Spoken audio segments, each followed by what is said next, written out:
Hello and welcome to Talkin' Baseball, special Friday before Memorial Day episode with Chris Rose. The Rays take first in the AL East.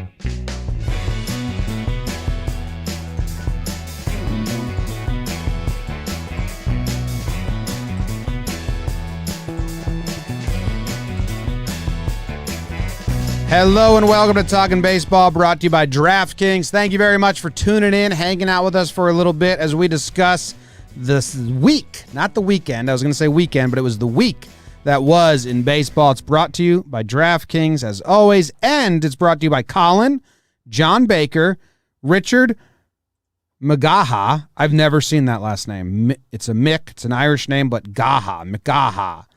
Seems like it should be McGanahan or something like that. Edward Sutter, Brian Posick, and Cameron McKinney, our most recent patrons. Thank you guys very much for the support. As always, we wrestled some tech devils to get here, but we're all set up. Jake is driving to Connecticut for the weekend. He's out. Chris Rose is in. What is Jake doing?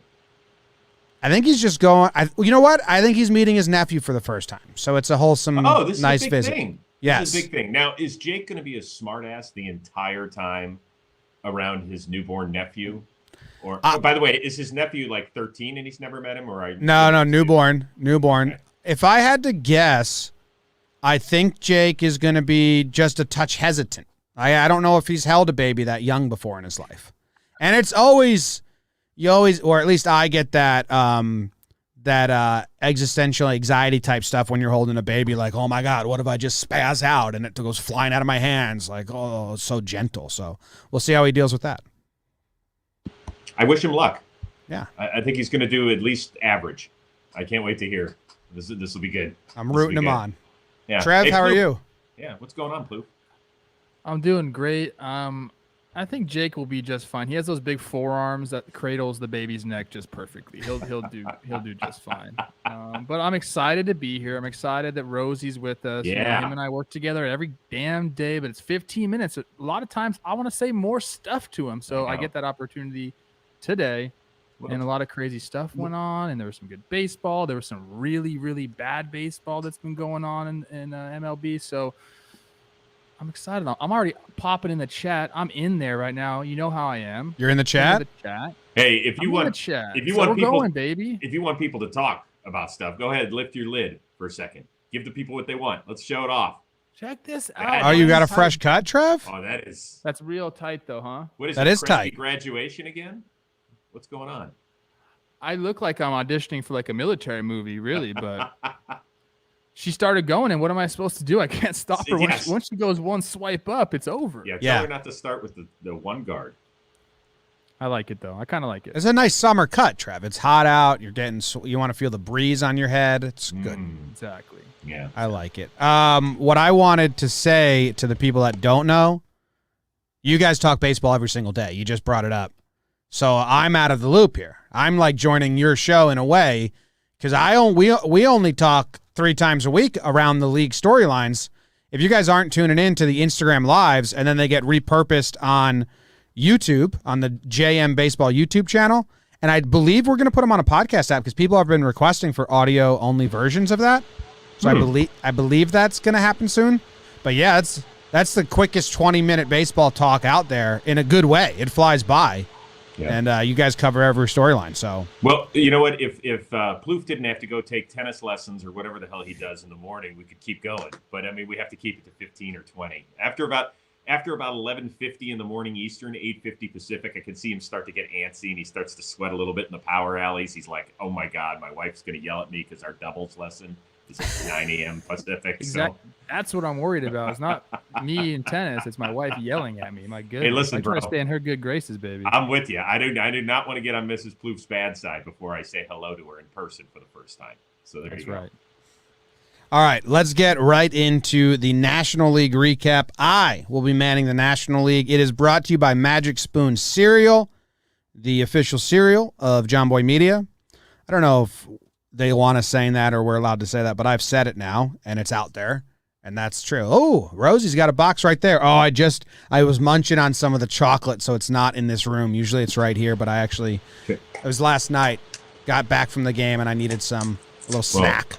Let me tell you something. They sent me the 4-pack. Yep.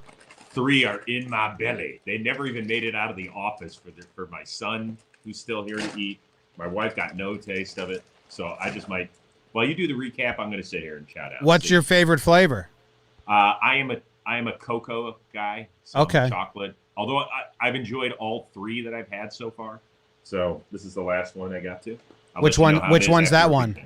This is the fruity. That's my favorite. Really? All right, so you do the recap. I'll give you a recap of the Magic Spoon Yeah, cereal. so magicspoon.com/baseball. Grab a custom bundle of cereal and try it today.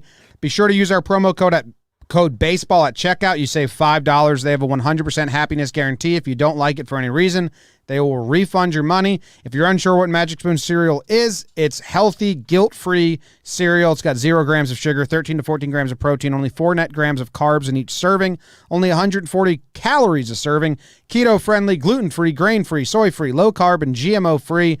Build your own box, create your own bundle, have some fun, eat some guilt-free cereal at Magic Spoon. Let's get into the National League recap. Here is what you guys missed out on.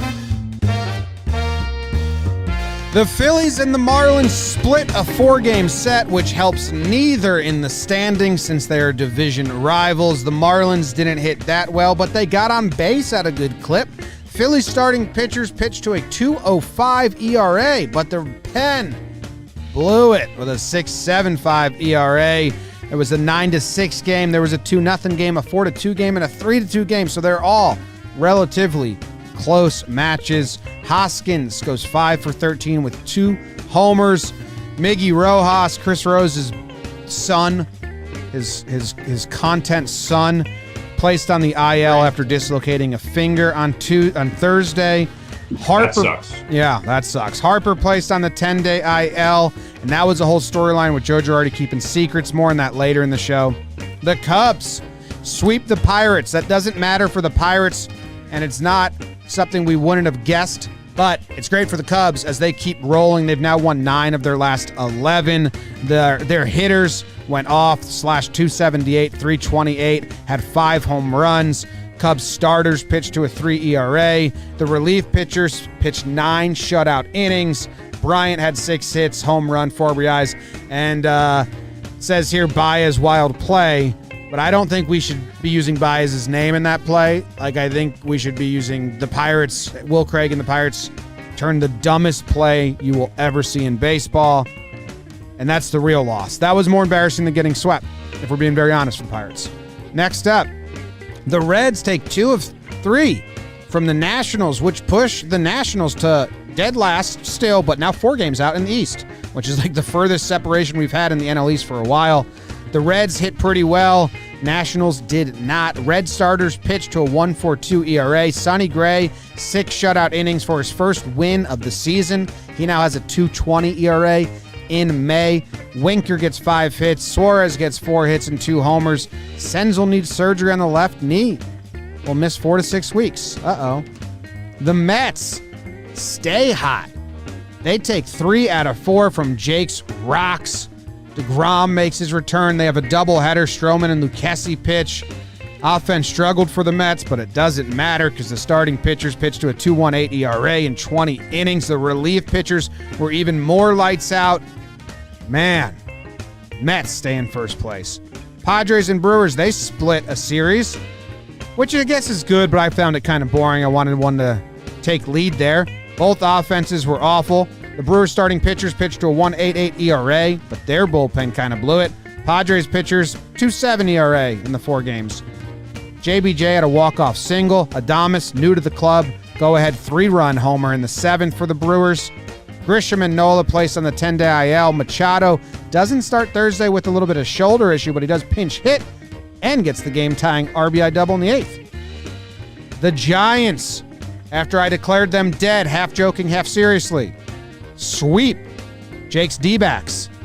What's the D-backs record lately? Are they like 2 for their last 20? They've been bad. 10 of the Giants' 22 hits went for extra bases. Wow, that's cool. Their relievers, the Giants, pitched 8 shutout innings. Longoria had 4 hits, a homer, and RBI. Ruff to undergo MRI after exiting Wednesday with right hamstring. Belt placed on the 10-day IL. Man, that's a bummer. But that's all. The National Series. That's where we stand. That's your update. Jimmy, to answer your question. Yeah. 3 wins in their last 20 games for the Diamondbacks. And 3. they lost 11 straight. So I guess 2. I was pretty close. You were like being like joking about that. I was trying to go to an It's horrible. extreme of bad. Turns out I was very close. The D-backs have won 3 of their last 20. Yikes. Pretty bad baseball. Guys, going we've got multiple double-digit losing streaks going on right now, which is a rarity. You've got the Diamondbacks at 11 and the Orioles at 10. Ouch. That which is makes bad. sense. I mean, if you were to ask me a couple teams who would have those kind of losing streaks, I would have said Diamondbacks, Rockies, Orioles, Pirates, Yep. maybe the Tigers. Yep. Pittsburgh's at 6. So who do they play next? They play Colorado. So maybe they'll break it. Oh my god! There we go. Put Cole Tucker in. My goodness, the guy's had 7 at bats since they called him up. He pinch hit in like the blowout game. Had 1 start, went 1 for 4 with a double. Let's go. Let's get this guy in the game. Jim, you talked about the Javy Baez play and Will Craig and all this stuff. Yeah, we can talk about that now. I don't have it scheduled for later in the show. Did you see what Shelty said after the game? Like, that's on me. That base has been there for 140 years. Like, we have to know where the base is. Like, I can only imagine what that dude was saying to that clubhouse, because it wasn't just Will Craig. It was like, majority Will Craig, baseman. but someone had to yell. Exactly. Left fielder. Anybody. Dugout. Anybody. I mean, I did the breakdown on it. If you don't know what we're talking about, you can. I don't know how to explain it succinctly, just in words, but Well, it's probably the most watched video outside of anything that Shohei Ohtani has done this season. So everybody knows what we're talking about. This is on. So I went back and watched it about 1 million times yesterday. And the first tweet I had when I first saw it, just watching it live, was like, wow, what an amazing play Javy Baez made. And then I went back and watched it, like I said, a gazillion times. The first thing was, this play never happens if Javier Baez actually runs hard down the line. He kind of loafed it, which meant that he had the ability to stop 15 feet before first base instead of maybe kind of going all the way through. So it doesn't happen if Javi's not running hard. And then Craig starts to take a few steps forward as Baez starts to go back. But the 3 craziest things for me was Rizzo's reaction, where he is doubled over and felt like he was watching a Chris Rock or Dave Chappelle set. He was laughing so hard. Number 2 is the fact that Baez called Contreras safe at home plate before then running and sprinting to first base. And the last thing was, what is going through Will Craig's mind when he's about 3 feet from home plate? Is he really thinking like, holy shit, I am about to make baseball history and the kind I don't want to? Like, those were the 3 things that popped into my head when I watched it. I don't think any of them. I read that Javy in his post game admitted like he didn't know the rule, because the first thing is if Javy knows the rules, he doesn't even attempt that. But because he thinks the longer he gets in a rundown, the longer he's giving Contreras a chance to score. Even if after Contreras scored, if Ruff just tags Javy, the run doesn't count.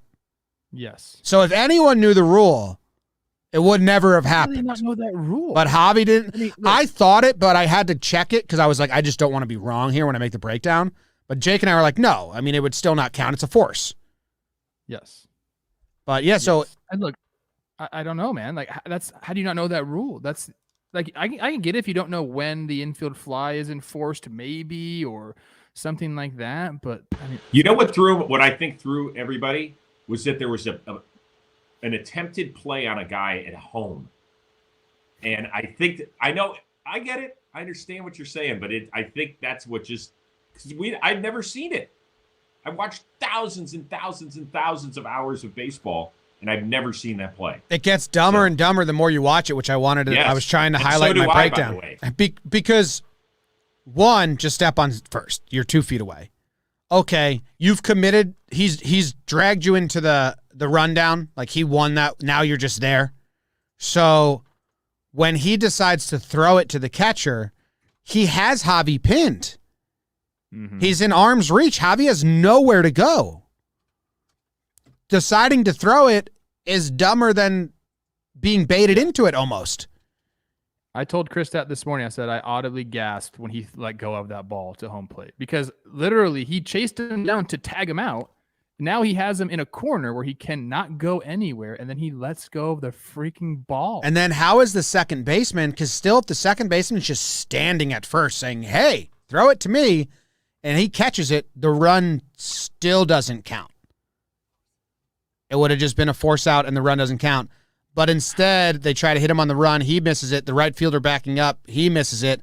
Throw it to second. They maybe could have got him there, but the guy tried to tag him for catching it. He missed it. And then it led to another run. And then it led to another misplay by Will Craig. And then it led to him hitting himself in the head with his water bottle in the dugout. Yeah, I saw that. I'm going to have to text Cole. I didn't text him yesterday because I figured, I don't know, man. I'm going to text him today and see what he said, what happened in the clubhouse.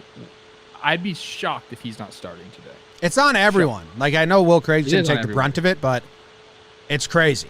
It's the dumbest play. Where was Adam Frazier's a good defensive second baseman. Where was he? I mean, I think he was trotting off the field. He was thinking okay, this is never going to go wrong. And it went terribly wrong. And it probably takes away from the fact that the Cubs just swept the series, and all of a sudden we're like, oh yeah, they've won 8 of 10. Are they any good?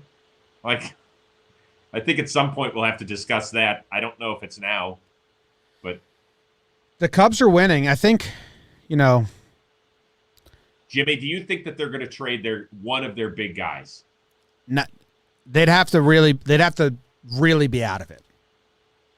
Plouffe?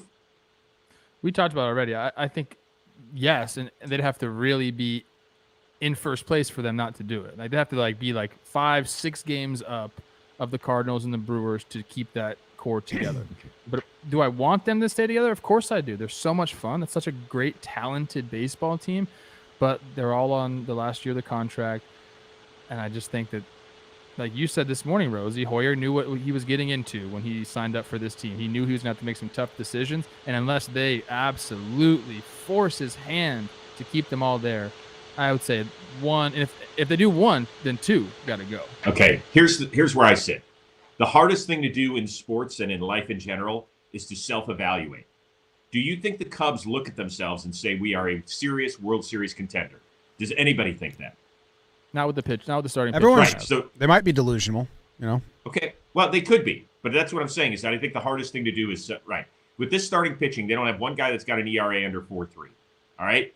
They would not match up with the Dodgers. They wouldn't match up with the Padres. They wouldn't match up with the Mets. They probably wouldn't match up with the Braves if they have to play them. They wouldn't match up with the Cardinals. So they, in my opinion, they're playing really good baseball, but they would have a long way to go from, let's say, a wild card team to making the World Series. So if you're not making the World Series, then strip it down. You're not going to re-sign Chris Bryant. You might not re-sign Craig Kimbrell. I think he's in the last year of his deal. So I would say build up their equity, sell as high as you can with those guys, and don't make it a rebuild, just a retooling. You re-sign Rizzo. I think that'll happen. You sit down with Baez and you're like, you do not want to go to free agency. You're a really good player. You're not Corey Seager. You're not Trevor Story. Carlos Correa, I'll buy that one. But I'm just telling you, if it all depends on if their team gives them the opportunity, if they fall to 3 back, third in the division and way out of the wild card, 100%. If they're not, if they're within swinging distance of the division, one, they might try to respect the fan base. Some teams buy into that. I don't think the Cubs actually are a team that does that, but the Giants are like that. They will always try to win and try to do the non-sell. So, or they just they're just gonna have to really do a bullshit one like the Yankees did in 2016. They traded away their 3 guys, but they also got guys that could have helped them in that 2016 season when the Yankees still were fighting for a playoff spot. And in the end, it was like, well, you shouldn't have done that. Like, we didn't need Tyler Clippard. We didn't need guys that were going to play right away. But it's an interesting spot. They have so much to sell if they sell. Yeah. What else we got? The Mets are playing good ball. DeGrom comes back. They're first in that division, and this is the biggest lead they've had, 2.5 games. Not a ton. That division's been so stacked. But the Phillies and the Marlins splitting the series helped the Mets. And the Mets, where were they? They were in Colorado or no? They were home. They were home against Colorado. They're playing Colorado. And now they've got a big home series against the Braves this weekend. So kudos to the Mets. They've got 16 guys on the injured list. 16 guys. And this is the most banged up division in baseball. But if you look at it, right, there's no Alonso, there's no Conforto right now. Pilar, they're a mess. You know, Lindor hasn't hit. McCann hasn't hit at all. Their pitching has been phenomenal. Their bullpen especially has been locked down. And I think this division comes down to which GM is willing to pull the trigger. And I brought that up with Archie Bradley, who's in this division, on the Chris Rose rotation. He said, you're 100% right. He's like, it's really on 5 people in this division. Who's willing to make that big-time trade? Because I think these teams are going to be battling not only themselves, like talent level between 1 and 5 is the closest of the 6 divisions, but also there are so many big-time injuries in this division, right? You mentioned it. Harper, Real Muto, Gregorius, Ozuna just dislocated a bunch of fingers in Atlanta. Soroka's not coming back anytime soon. The Marlins, the left side of their infield is screwed up with Rojas and Anderson going on the injured list. So it's the entire division that is a physical mess. Yeah, then if it's that coming down to that, then the Braves and the Marlins have the most prospect capital. But I don't think the Marlins are going to be swinging for the fences this year. I think they, maybe they pick up a piece, maybe they don't. I think they're. But when do they? Don't they owe it to their fan base at some point to say, hey, you know what? Prospects are great, but they're not always here to be homegrown. They're also there to be traded. Yeah, I think it's a little too muddled for them to do it right now. I think they wait another year. I think if you're going to do what they did and strip it all down like Jeter did, you don't rush to get, like, you have your window and you're going to stick to your plan. I think he's been pretty adamant about that, even though they surprised people last year in the shortened season, got to the playoffs. They're doing all right this year. I think they know that if they wait another year, that it's going to serve them better. But the Braves could make a splash. The Phillies have no prospect capital. I don't know how they're going to go trade for anybody. I don't really know about the Mets farm system, but, I think they have a piece. The Mets have a piece. Then they don't have to trade for it. They just need to get Lindor going, man. Like, Lindor has been so bad. And if you look back, like May 18th, 2 hits, then the 21st, 2 hits, and he goes 1 for 3 on the 22nd. And you're like, oh, maybe he's figuring it out. And then 0 for 4, 0 for 4, 0 for 3, 0 for 3, 1 for 3. Like, they got to get that guy going. And that's like a free piece. If you get the guy who's really good to just be himself, that's your added piece that you have. And then you get healthy. The Mets are continually surprising me throughout the year. And if they can just fucking get him going, man, that's all they need. Wow, you just use the F word to get a guy going. I know. I don't like to do that. No, you don't. No, you don't. Do you know how many players the Marlins have in their offensive players or position players that they drafted right now? Many. Well, I mean, if you just go around the infield, Jazz, no. Aguilar, no. Rojas, no. So, Jim. Cooper, no, none. 0. It's all trade or 0? 0, yeah. Cooper, trade. Dickerson, free agent. Alfaro, trade. Birdie, free agent. On the bench, Leon, free agent. Diaz, trade. Devers, trade. Diaz, trade. Sierra, trade. They don't have a single quote-unquote. Like, a lot of those guys they traded while they're in the minor leagues, and they came up at the end. But, yeah, they're out of their position players. They don't have a single homegrown player. That's unreal. Yeah. They had a terrible defensive outfield. They had trot out. I think it was yesterday because of the injuries. They were short anyway going into the game, and then Rojas screwed up his fingers, and Anderson was out. And so they had to move guys all around the field. I think Jorge Alfaro had to play left field, and Cooper had to play right, and I forget who was in center. But it was a mess. It was it was a mess. But I like that. I mean, I think chaos in this division is great. Yeah, I'm upset that it's so separated now with the team in fourth place being 4 games out. I liked when the fifth place team was 2 games out. It'll probably get back there. When you're doing a show next week, it'll be nice and tidy. It'll get back there. The big thing for the Mets, that first game of the doubleheader yesterday, Stroman goes 6-inning pitch, 0 earned runs. He had a guy on base, I think 5 of the 6 innings, and got out of it every time. And Lucchesi was pitching game 2, and he can't go deep into games. And Stroman completely saved the bullpen for the Mets to unload in game 2 of the doubleheader and go Lucchesi, is that how you say it, to Smith, to Loop, to Familia, to Gesellman, to Barnes. So that was a big game 1 outing by Stroman. In a 1-0 game. It wasn't like a laugher and he had guys on every time. So he's been shutting a lot of people up. And he had a lot of people naysaying against him. He sits out 2020, accrues enough time so he gets the year of service time or whatever he needed to do. Then he stops playing, comes back this year. He's been lights out, man. Been really good for them. He's going to be an interesting free agent out there. He really is. Yeah. I think he's going to be very interesting. He and Gossman. I think he'll both be fascinating guys. They become available. The other big sweep is the Giants. They get right back into it. They're still 3rd in the division. They're 10 games over 500. They sweep the D-backs, who are on an awful slide. I don't have much on it, but Giants fans probably want to hear some thoughts. Trev, you're a Giants guy. Going off. Yeah, Longo's going off. They just continue to do it, and they're in LA right now. I love the coaches. Their pitching coach hit me up last night. He wants to get together. Oh yeah? I'm gonna have to dig deep and say, hey man, what are you guys doing over there? How are you fixing all these old guys? Because that's what they're doing, man. Longo has been absolutely lights out. Maybe we'll talk about him. He might be my standout performance. I haven't picked him, but I might switch because he's been so good lately. So the top 3 of that rotation has been really good. Even Alex Wood last night, he gave up 3 runs, and then DeSclafani, with the exception of that one blow up against the Dodgers, has been unreal. Gossman has been phenomenal. He's been a top 5 pitcher in the league. He's been great. It's interesting because average-wise, they don't hit worth a shit at all.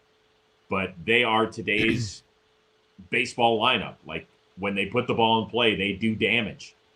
Crawford's already got double-digit homers.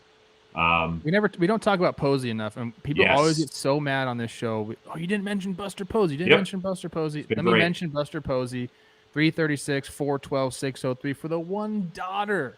You got to catch her with the one daughter. That's going to help your team out a lot. And how old is he? He's 4 years old, still doing it. I feel like a bag of bricks when I wake up, and Buster Posey's out there catching games with a 1 OPS. By the way, little known story. I called his first ever hit in the major leagues. Ooh. I was doing Fox Saturday Baseball at Dodger Stadium. Doing play-by-play? I was. I did a handful of games back in the day, and I sucked at it. It was a rough listen. I apologize if anybody's listening back in the day. But I was like, yep, here he is, Buster Posey, their number 1 prospect. And I think it was an infield hit. I don't exactly remember, but I'm pretty sure I called his first hit. So... like that. I know that the pitching has been better for the Giants than the Cubs, because the Cubs, all their pitchers' ERAs are bad, and the Giants have really, really good pitching, so I'm not knocking them. But just that general thought process, Rosie, that you said, about the Cubs, is this a World Series winning team? No. For the Giants? No. Aren't they in the same boat then? Because they got a lot of pieces too. Okay. Oh yeah, you've been on this forever. Forever. Yep. I have been on it, and I've had good friends that are Giants fans texting me all the time saying, I understand what you're saying, but can't I enjoy what we're going through the first 2 months? I said, absolutely you can. And by the way, I don't know if I'm right. I'm just telling you what I think. If behind closed doors, Farhan Zaidi is sitting there saying, this has been my plan all along. I am revamping the farm system. That has started to turn over because for years there was just nobody coming up. There was never a spot for guys, first of all, because they were such a veteran-laden team. But then they just never developed guys.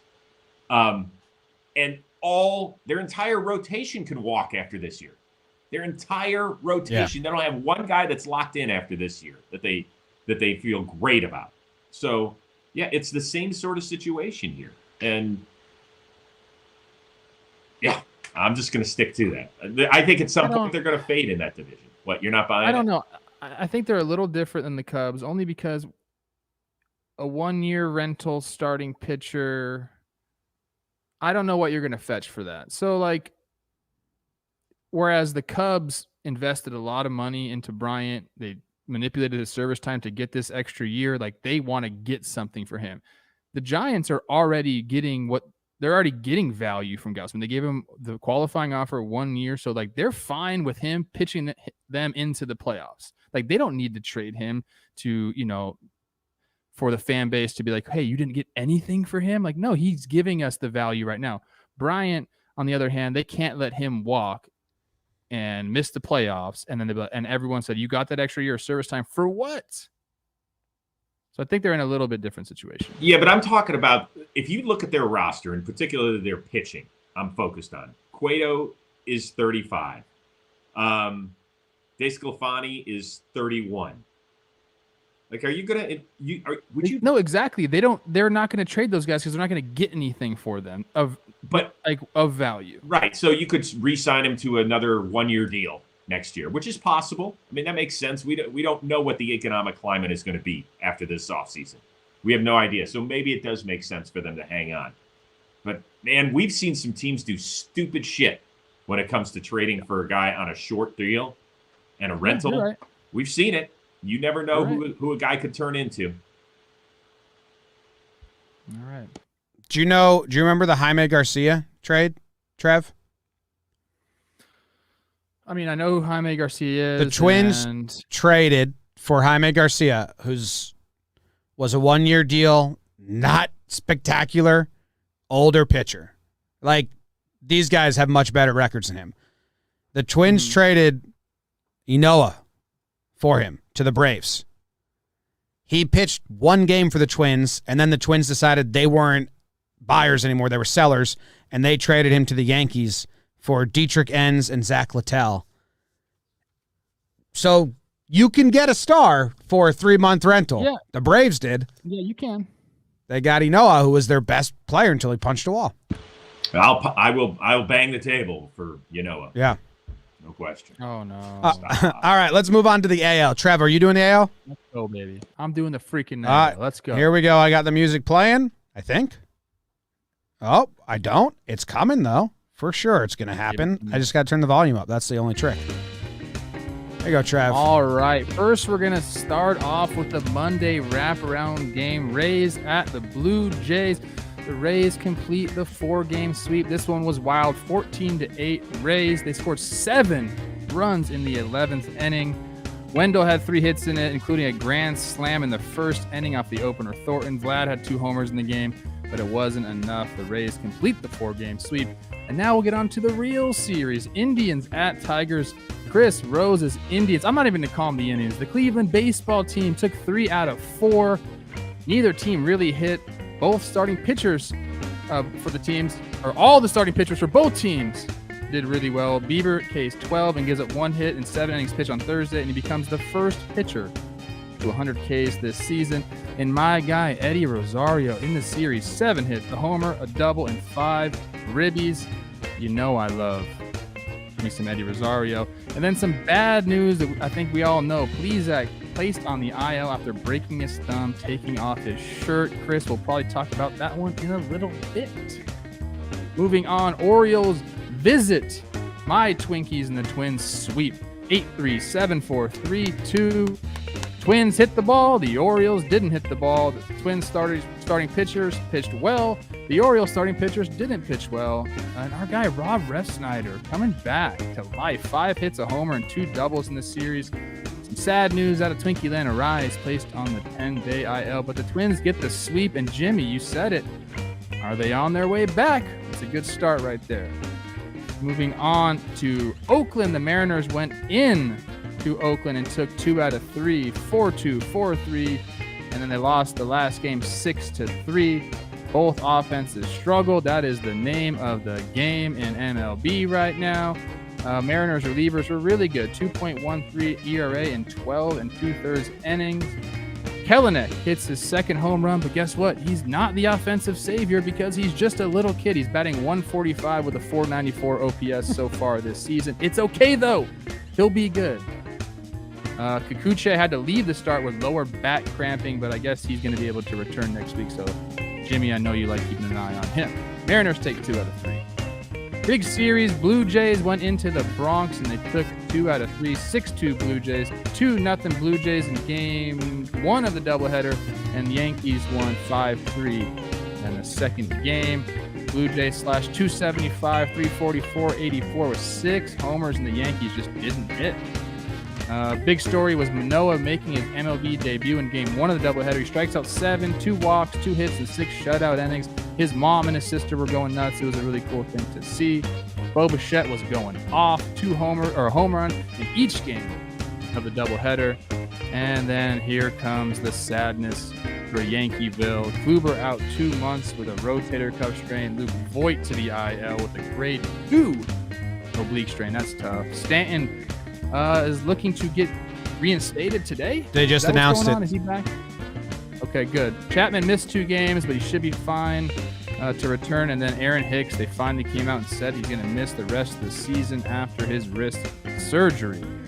The Blue Jays take 2 out of 3 from the Yanks. Moving on to Tampa, the Royals go down to Tampa Bay. Rays take 2 out of 3 in a pretty low-scoring series. 2-1 Royals in game 1, 2-1 Rays in 10 innings in game 2, and 7-2 Rays in the rubber match. The offense has struggled. Shocker. Rays starting pitchers were really, really good. Glasnow went off. Fireisen blew it in the 9th to Benny Biceps, but then they walk it off in 10. Meadows, our guy, 2 for 4 with a home run, a triple, and 4 RBIs on Thursday. And I didn't mention it, but it was Margot that had the walk-off. So kudos to the oohs and ah guy, Manny Margot. And last but not least, the Rangers went into Anaheim for a 2-game set, and our guy Nate Steele's Angels swept the 2-game set, 11-5, 9-8. The Angels hit, and the Rangers really didn't hit. Taylor Ward goes 3 for 4 with a homer, double, 6 RBIs in game 2. Justin Upton, let's go, baby, 2 homers. And then Ari Hara could miss the season after undergoing surgery to correct an aneurysm in his right shoulder. That doesn't sound like fun. And Gibson and Dahl placed in the 10-day IL, although Gibby said it was very much precautionary and he should only miss 1 start. Good. And that's what happened. Need Gibby to get traded. Top 10 in AL WAR right now, Gibby. I love that. Yeah. Yeah, the Rangers pitching not good. That series. Not good. No. All right, Jimmy. Yeah. I want to ask you. You were there for the Manoah debut. I loved it. Yeah. I was glued to my TV. I know. It was we couldn't see his stuff from where we were sitting. We were behind home plate. So like when we did Talkin' Yanks last night, we were like, what did he look nasty? Did the Yankees just look inept?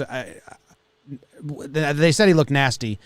Mm-hmm. Scouting report I read said that he doesn't use his changeup a lot, so I thought he was going to be a 2-pitch pitcher. Maybe the Yankees got the same scouting report, because then I also heard he uses changeup a lot. But the energy from his family and friends section, because it was a makeup game, day game, weekday game, makeup game of a single-ticket doubleheader when everyone had tickets for the night game. So no one was there because you really had to be able to, like, get there. Like, we walked over. So they were the loudest section in the stadium by far, and it was pretty cool. Like, watching them the whole time, like, they got a foul ball, they went crazy. Then they started shit-talking everyone, and it was like, hey, you know, we were kind of with you. This is, like, wholesome and fun. No need to shit-talk Gleyber Torres now. Like, we're cheering for you. Really? See, we didn't get that part of the story. We got all yeah, they started doing some, like, overrated chants and like this, geez, and it was like, his section? Yeah, the family and friends section for Manoah. And it was like, well, what are we doing? Like, we're with you. Like, congrats. Very feel-good story. No need to go taking shots at our shortstop now. Come on now. Overrated in Yankee Stadium. Obviously, they can do whatever they want, didn't really. But it was a little bit like, wait, we were with you. Yes. At one point, they chanted, we can't hear you. And it was like, who are you talking to? There's no one else in the stadium.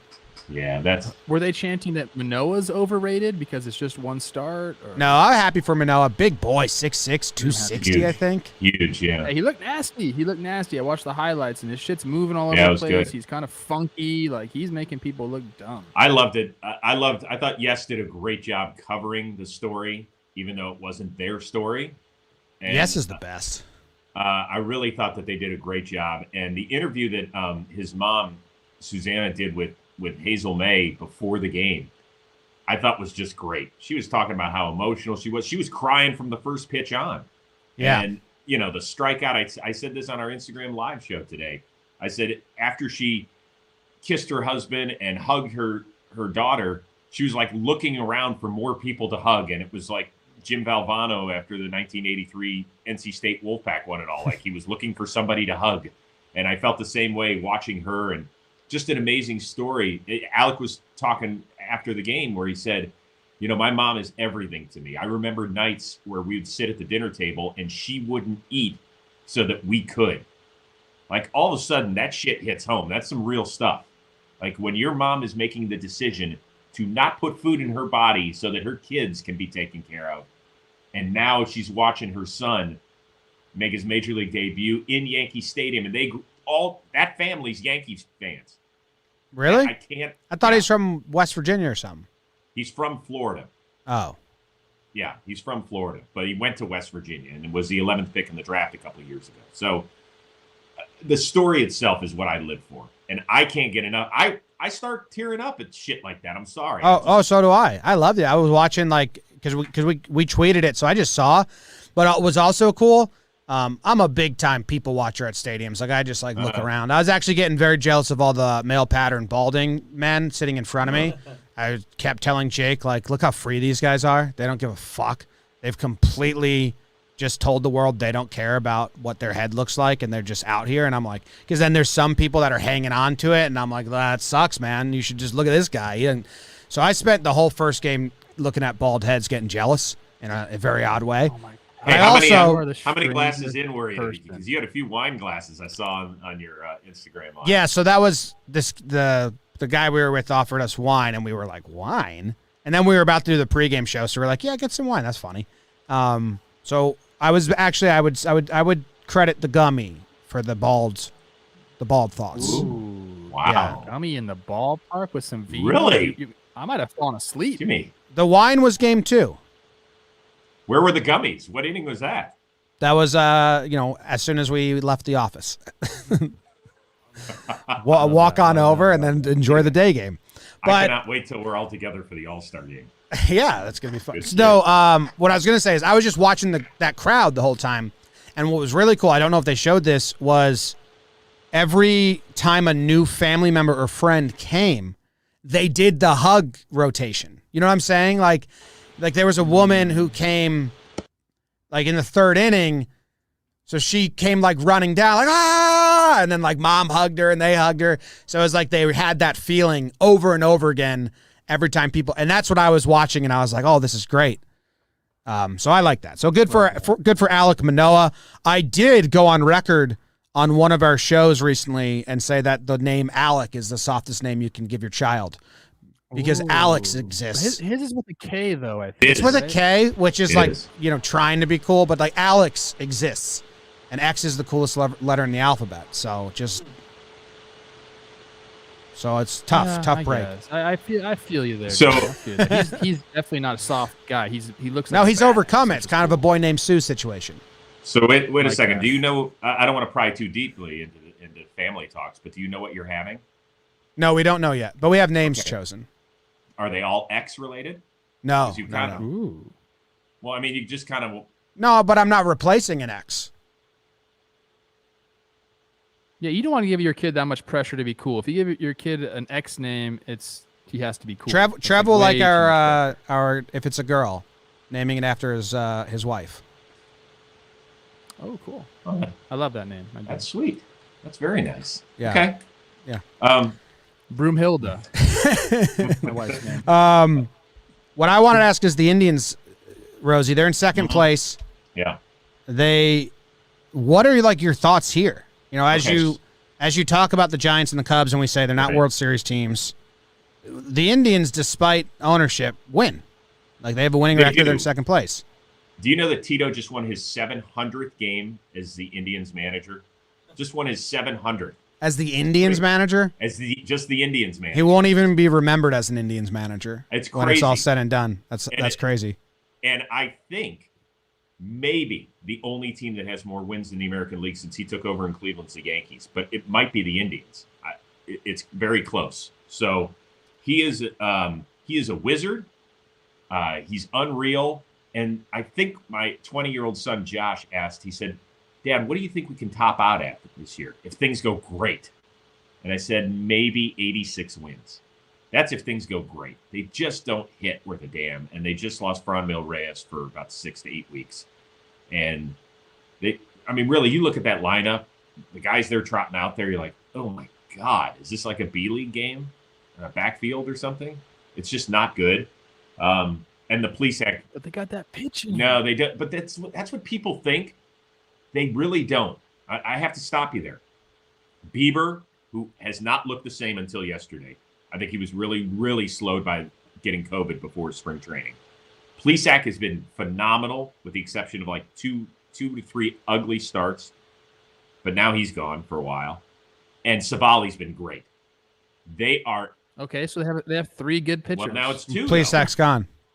Plesac's gone. I'm just saying, like they always have 3 good But pitchers. you know what's really enabled them to be as good as they are is this bullpen. Like Brian Shaw, who, by the way, has the worst facial hair going in Major League Baseball. I don't know if he glued Brillo pads to he's his pretty face. I don't know what has happened. He has been amazing since they brought him back. Clase throws 102, and James Karinchak, who's a nut job, has been really, really good. So they got 3 guys that are very dependable back there. But So they have really good pitching, is what you're telling me. But I stopped you after the police act I'm just stuff, dude. I've seen it up close and personal. It doesn't matter who they come out; they develop pitchers, which is unreal. and they don't have to draft them. They could get guys traded over there, and they can help them. They know how to develop They do. and have guys produce for them at the big league level. It's just the time after time after time. And like Jimmy's saying, they're trying to freaking lose, and they just can't. Well, they're not trying to lose.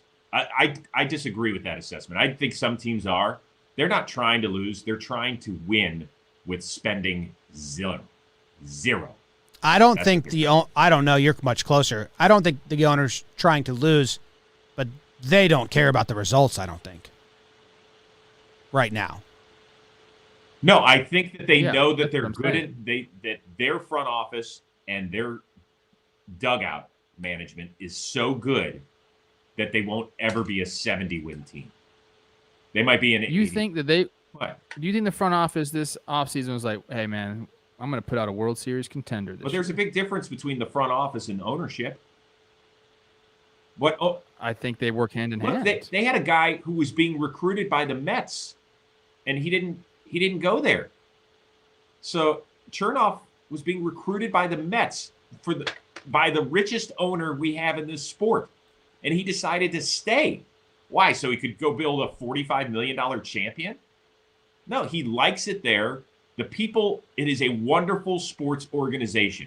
The owner, whose net worth is top 10 in the sport, has decided not to pump that into payroll. And by the way, I've always said this. It's your money. You can do whatever the hell you want with it. But man, it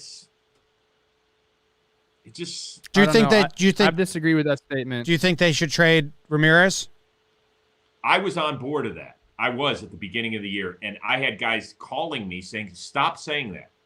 They were people that were saying from Cleveland, where it was like, stop saying that. And I'm telling you, people are hearing you talk about that on Cleveland radio. You have to stop saying it. I said, well, why should I stop saying it? It's like you're going to waste him for an 83-win team. If you really want to scrap it and start over, go for it. Because the guys you brought up, they could get a lot for him. He's got the Hell two. Yes, they could. He's got 3 years, two more years after this year on, and it's cheap. It's $10 million for a year. They could get a lot. They got him to sign that contract, reward themselves by going and get prospect capital out of it. 1,000,000%. And unfortunately, one of the teams they could have traded him to, the guys figured it out at third base, and that's Austin Riley. I know. We were on that a little bit. They could also flip Shaw You know, they got him as a rental if he performs. Everyone needs relief help. Trev, your Twins. They sweep the Orioles. Let's go, baby. Ref Snyder.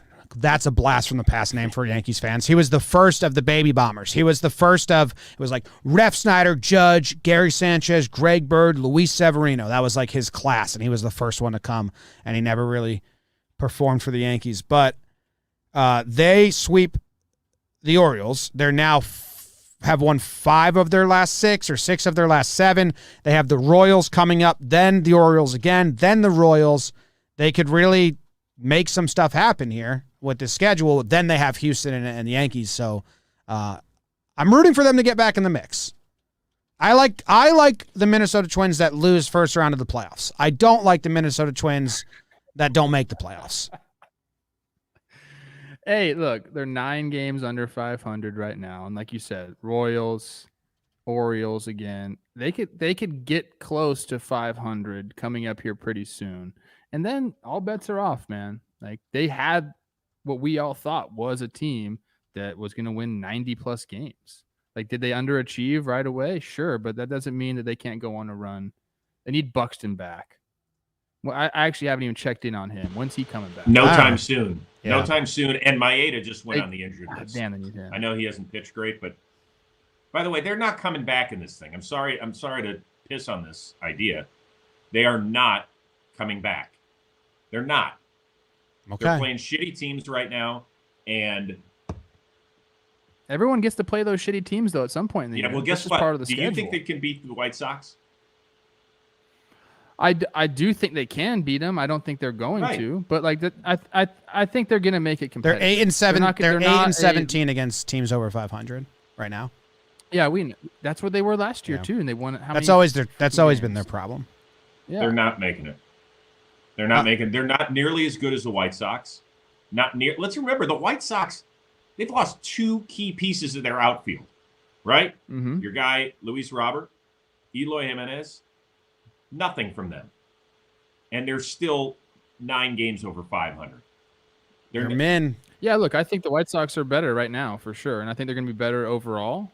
But that's not to say the Twins can't make a push, and in the coming months, if they decide that they are not going to be there, they have some pieces to sell too. So it's going to be interesting. They're an interesting case study in. Hey, we thought we were really good going into the season. We got off to a poor start. We have some of the guys. Like, what do we do? Yep. I look at them, and they're not better than the Yankees, the Rays, the Red Sox. They're not. We know they're not better than the White Sox, and they're not better than the. I think they're very comparable to the Red Sox. Really? I do. I don't believe in the Red Sox that much. So I guess I'm telling myself I don't really believe in the Twins. Well, we did say, you and I both said that we have to wait through the month of June to deliver a verdict on the Red Sox. Yeah.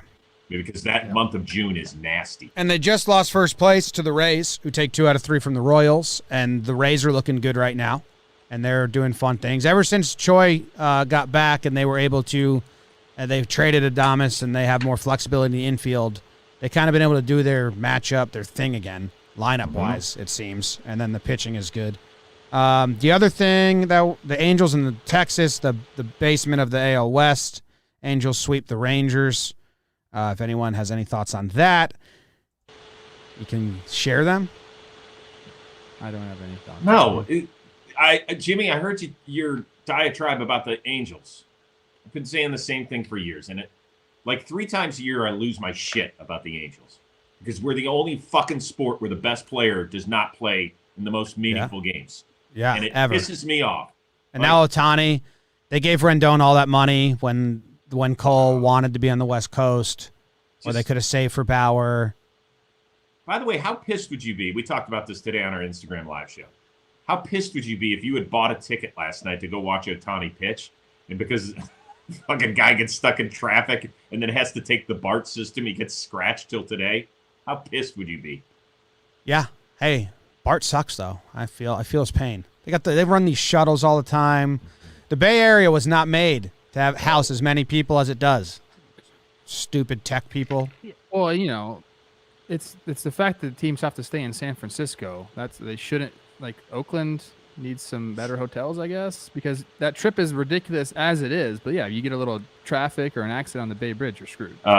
Would you change your plans tonight? Let's say you live in the Bay Area and you wanted to watch Ohtani pitch last night, and his start got pushed to tonight. Would you change your Friday night plans to go watch him pitch? Yeah. I don't know how long it's going to last him pitching, and I don't say that like I'm not doubting it. It's just crazy. It's what we're seeing we've never seen before. So to say like, yeah, this is going to last 10 years or this is going to last the next 5 years, I think is against the odds because every odd says this shouldn't even be happening right now. So yeah, if I had Ohtani starting in a local game, if I lived somewhere and he was starting and there was last second tickets available that were in my range, I would 100% try to witness, him pitching and batting second over doing anything else. Because I think the people that see that will have a story to tell. Yep. For a long time. Plouffe, let's say you and your wife are scheduled to go to dinner with another couple, but you were supposed to have gone to the game last night with your boys to go watch Ohtani pitch. Would she be okay with you guys canceling dinner and saying, hey, Ohtani had his start pushed back? Is it okay if I go with the boys? No, probably not, and I wouldn't be okay with it either. I'd rather go out to dinner. What is the matter with you? With her and a couple. He's a dinner snob. I'm just being honest. We gotta. I've seen a lot. Let's run through the Interleague, and then I chug too much water, so I'm gonna have to go to the bathroom and let you guys direct traffic after we deliver it. All right, this is the part where I take over, and I'm gonna butcher the Interleague recap because I've never. Here we go. All right, here we go. We'll start down in Houston. It was a 2017 World Series rematch, or so they say, between the Dodgers and the Astros. So everybody, bang your trash cans at home while we're talking about this series split. Dodgers took the opener 9-2. The Astros followed up 5-2. Clayton Kershaw, really good. In fact, the Dodgers starting pitchers, an ERA under 2 in that series. Astros did hit 4 big bombs, including Altuve taking Trevor Bauer deep to lead off the game in Game 2. Bad news for the Astros. Lance McCullers ends up on the injured list, but Jake Odorizzi, welcome back for their series this weekend against the San Diego Padres, and same with Framber Valdez. We are looking forward to that. By the way, I hope you were watching what was going on in the seats, because I think we had at least one standing 8 count, if not more than that. Boy, it was brutal. Braves and Red Sox, 2-game series split. Braves won the opener 3-1. Charlie Morton, 7 shutout innings in that opener. Red Sox got the second game, 9-5 was the final in that one. Probably the most interesting part of that series was the fact that Game 2 was delayed 3 hours by rain, and they started the 7th inning at midnight local time. And everybody's going, what the hell are we doing? I think both teams were off on Thursday, so maybe they could have done that, although maybe league union rules wouldn't allow that to happen. But that was just some really weird stuff. Red Sox ended up splitting the series even though they hit just $1.64 in the 2-game set. And then the last interleague series, Cardinals and White Sox. Chicago took 2 of 3 there on the south side. The headline matchup was the Giolito versus Jack Flaherty. Of course, 2 guys, former high school teammates at Harvard-Westlake out in Los Angeles. Lance Lynn ended up helping the White Sox win the opener 5-1. Then Giolito outdueled Flaherty, who suffered his first loss of the season there in Game 2. And Hard Carl, as they like to call him in the White Sox clubhouse, Carlos Rodon continued to pitch well, but ended up in the losing side of things 4-0 in the third and final set of that series. Perhaps the biggest news to come out of that 3-game set was that Tony La Russa did not motherfuck any of his own players. All right. Is your interleague matchup. I will tee up the Giolito versus Flaherty matchup, since Giolito is part of the Chris Rose rotation. Jay Flair, Trev's guy, and then I'm going to go pee. I'll be back. Let us know how that goes. Keep your mic on. All right, we'll do.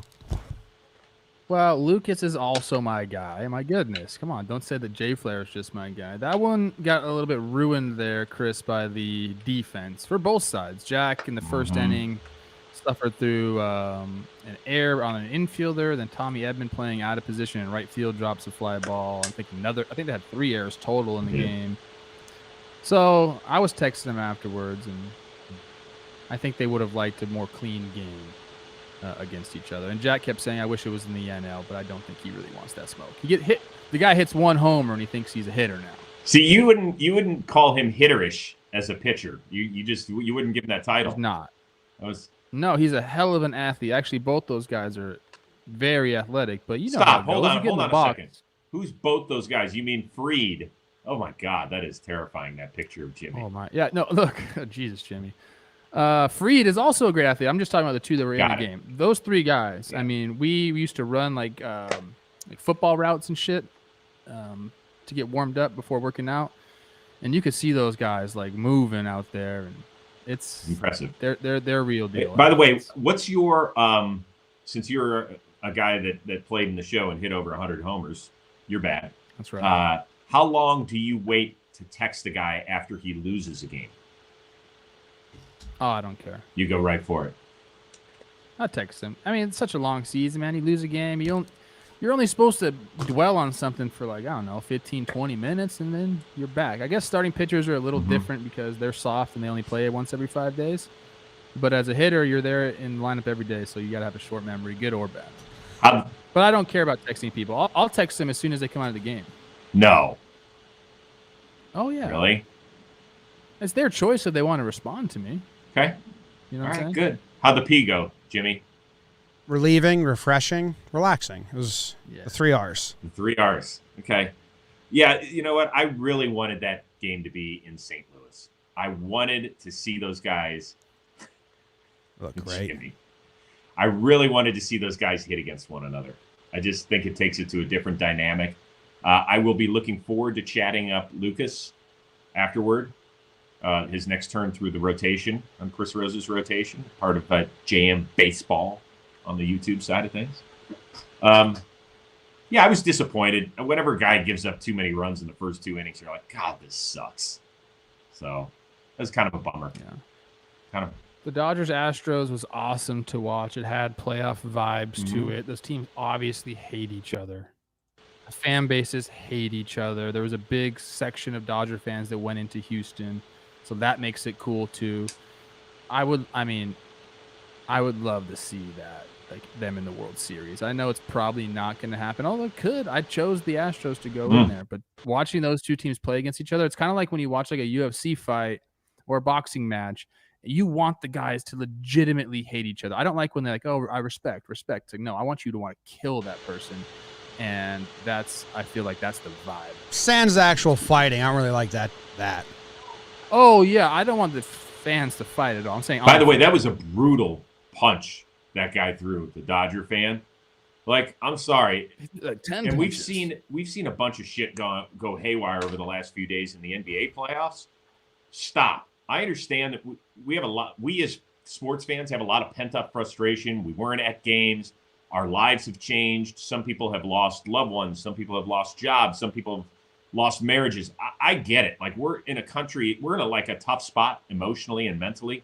Stop being assholes to each other.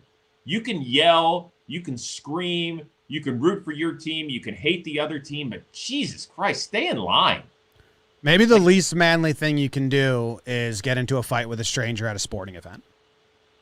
Yes. Great call. 100%. Might be the most pathetic and beta thing you can do. Have you ever have no control of your emotions that you fight someone at fight a stranger at a sporting event? Might be the lamest, loserish thing you can do.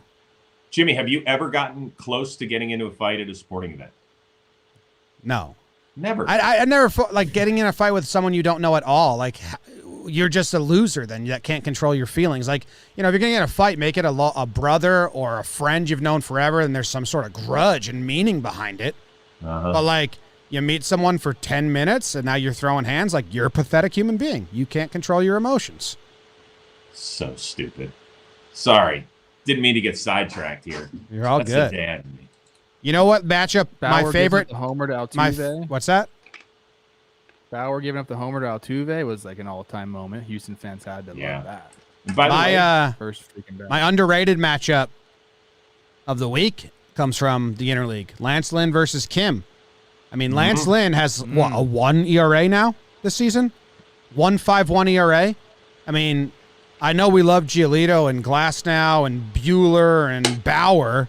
No one talks about Lance Lynn the way that they talk about these guys, and he's the best pitcher. We do, but you don't see it on like social media or anywhere else. Like, this dude is the best pitcher in the MLB, and he throws 3 different fastballs. And then Kim is quietly having a phenomenal start to his MLB career. His first 15 starts, he has a 3-something ERA. He's got a 2.28 combined from last year this year. And this season he's got a 3.09 ERA. So no one's talking about Kim from the Cardinals either. And they both had good games. Well, I also mentioned Carlos Rodon, and obviously everybody remembers what he did against the Indians, taking a perfect game into the 9th and ending up with the no-hitter. But let's remember, that guy's career was basically over in the winter, right? He was non-tendered, former top 5 pick in the draft. He has come out. Plouffe, you faced him, right? A bunch. Okay. Have, yeah. He looks so different. Like, he is throwing like 97, 98, spinning it pretty good up there. He's got that good hard slider. Like, he's another guy that he's going to make the All-Star team. He has been that good. I faced him back when he first came up, and he had that stuff. It was not a fun at bat. He wasn't, typically a lefty-righty matchup. You feel pretty comfortable up there. He was not a comfortable at bat back in the day. Then I know he had some issues. His velo was down a little bit, but yeah, to come back and I think it's always strange when you get DFA, then you sign back with the same team. Crazy. It's like clearly you didn't like me enough, but maybe he felt like there was a spot for him. He said that he thought they were going to be a playoff team and he didn't want to miss it since he had been with them so long in the clubhouse. That makes a lot of sense. But damn, man, you got to eat some pride right there. Hey, breaking news here on Chris Rose's Twitter. Alek Manoah just followed me back. Hell yeah. Should I let him know that we just talked and gave him a lot of love, or should I not say that because I said he had a soft name, and his family started talking shit at the Yankee games. Oh, I don't really care about that. It was just like the shit they were talking was very light, and it was all fine. I was just joking that like I was with them, like I was cheering on, and then I was like, wait, hold on, I got to separate myself from you guys now because I don't think Labor's overrated. Yeah, you should tell him that Jimmy thinks he's soft. So I'm gonna just say, I think hey, his man, parents' soft name. Here we go. Hey man, congrats on your debut. Amazing.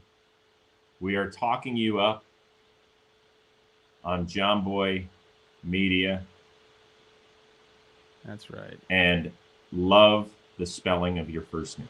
Yes. Oh my goodness. No?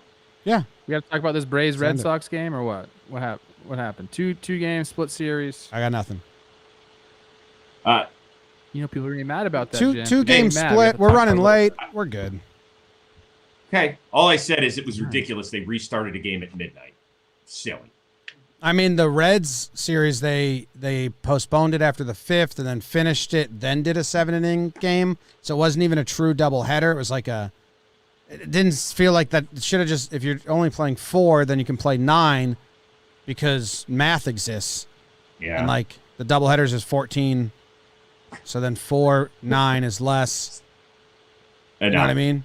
Plouffe did not cover this at Crespi High. I know he was in some advanced classes, but you're making his head spin right now. I don't know why they did that. Anyway, all right, let's get into the second half of the show, which is brought to you by Dugout Mugs. I got a bunch on the table here. Hey, when we go to the All-Star game, Dugout Mugs is hooking us up for our big All-Star game trip. Oh, nice. And I think I asked them because we're going to do some special giveaways at some events we're having and blah, blah, blah, blah, blah. And I asked them if we can put like our faces on there, and they said yes. So that's going to be fun. Dugout Mugs, Father's Day's coming up. Go get your dad a Dugout mug. It's the early bird Father's Day special. You get 35% off all MLB Dugout mugs if you use code JOMBOY. They're pretty awesome. They can be just on the shelf as decoration. You can pull them down and actually use them. You can probably play some games with them. Probably like, I don't know, some sort of ping pong ball, baseball, backyard game with drinking involved. Enjoy it. Let's move on to Standout Performances. Oh. go. I'm going first. And my standout performance is one of your children, Chris, Tyler Glasnow. He absolutely dealt. 8 innings pitched, 0 earned runs. He struck out 11, only gave up 3 hits, walked 2. Coming off his outing against the Blue Jays, where he thinks there was some funny business going on, which maybe not. But we did talk last week that the numbers were odd, how he didn't get any swings and misses on his fastball against the Blue Jays. But he could have been tipping. He has got a history of tipping, so who knows? Anyway, he comes out and absolutely deals against the Royals. And, Rich Hill also been pitching incredible since his first 4 starts. And it's just a race thing. He's got a 1.26 ERA, Rich Hill. Glasnow, when he's on, it's crazy. I'm trying to bring up the numbers right now on his swing and miss step to see if they went back to normal. But Jim, I went back and looked at that game, went through the whole first inning, took screenshots, went through my whole progression of if he was tipping. I didn't see anything. Okay. He got himself in some really bad counts, some really bad situations there. I didn't go through all the innings in that game, but the first inning when he gave up 2 or 3 runs, he wasn't tipping. Good to know. It's also a shitty ballpark to get some fly balls in. It's true. But it was the swing and miss stuff. Like, he's back here. He had a 48% swing and miss on a slider in this game, a 38% on. Holy shit! He had an 86% swing and miss rate on his curveball. He threw 10 curveballs, 7 swings, 6 swings and misses, 49% whiff rate for every pitch he threw, or every pitch that got swung at. That's very high. So good standout performance by me. The math adds up. I did a great job choosing Glasnow. And I threw a little Rich Hill in there anyway because he's been crazy since his first 4 games. Yeah, they were asking for a little Rays talk in the chat. So there you go. Oh, my God. Guys, we plan out an episode. If we know we're going to talk about a team in the back end, we tread a little lighter in the front end. Like, learn the system. Stop just coming and crying in the chat all the time. Jimmy, you've made it when you start yelling back at the viewers and the listeners. That is key thing. Oh, we're very. I like interacting with the chat. No, but great. Come on, we have a system here. There's a roadmap. Why are you going to talk about Schilt? Well, come on, guys. Right? We're not missing it. Oh, it's coming. I can't wait. Trev, what's your standout? Who's your standout performance? I'm going with my guy Willie Adames. I loved it when he was on the Rays. Then he gets a fresh scene over there with the Brewers, and last night goes 4 for 5. What does it say? 4 for 5 with a homer, a double, and 4 ribbies. And he's just been a guy for them since he went over to the Brewers. 350, 458, 550 slug for a 1 dot. And the guy plays an awesome shortstop. So didn't hit much with Tampa. I think going to a ballpark like in Milwaukee helps any hitter. I also think like fresh change of scenery for him will also help him. So is he going to be a 1 dot guy? Probably not, but you're going to get above average offense, I think, from him for the rest of the year, and he's going to play well above average defense. So I think it was this is going to end up being one of those trades that works out for both sides. So good job, Willie, my guy. All right, so I guess that leaves me, and I am going with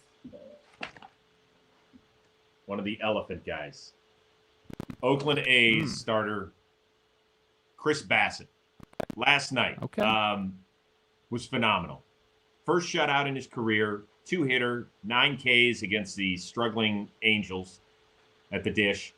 I think I appreciated his post-game as much as his during-game performance, where he was holding the 40-pound pitchfork afterward during his post-game interview with our buddy Dallas Braden. That was phenomenal. And then where he had his Zoom press conference afterward, he was in tears. And I told you guys I'm an emotional person earlier. He was thanking everybody who believed in him. And so often we forget about the struggle. Like, we've seen Chris Bassett really throw the ball well out in Oakland. I don't know, great over the last 17 months or what have you.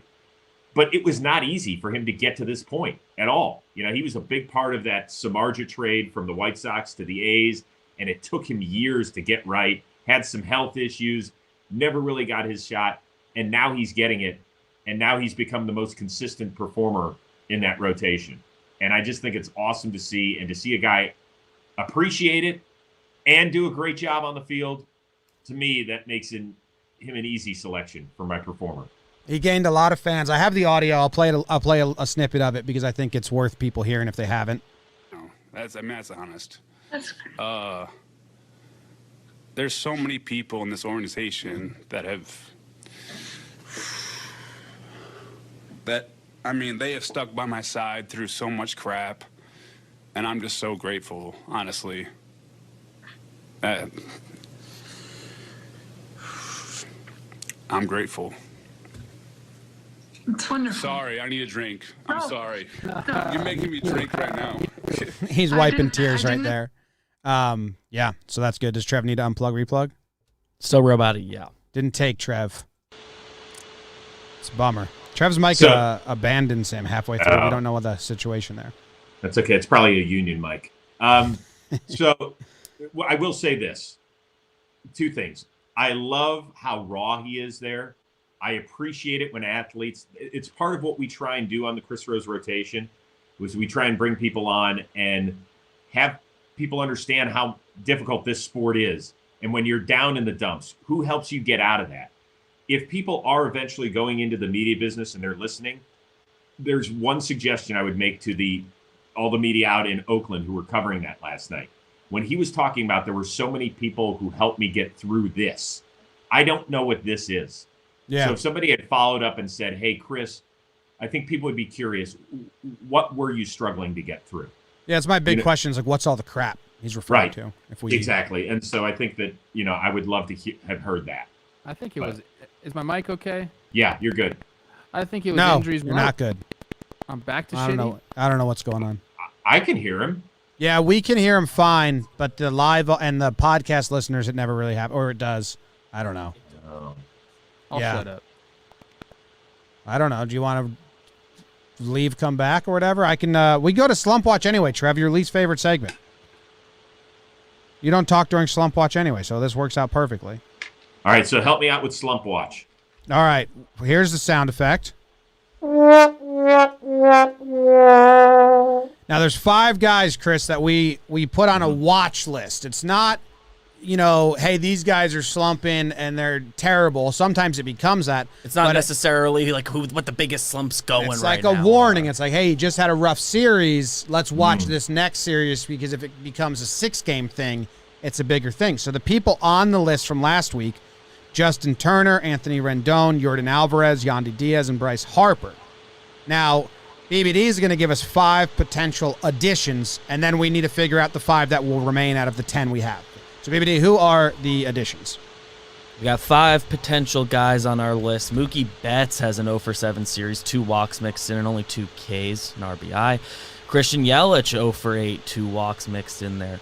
Glaber kind of snuck up on us yesterday during the recap. We realized he went 0-for-9 in the series with Toronto. David Peralta, 0-for-8 with a K for those D-backs. And Anthony Rendon, not 1-for-9. The one was an extra base hit.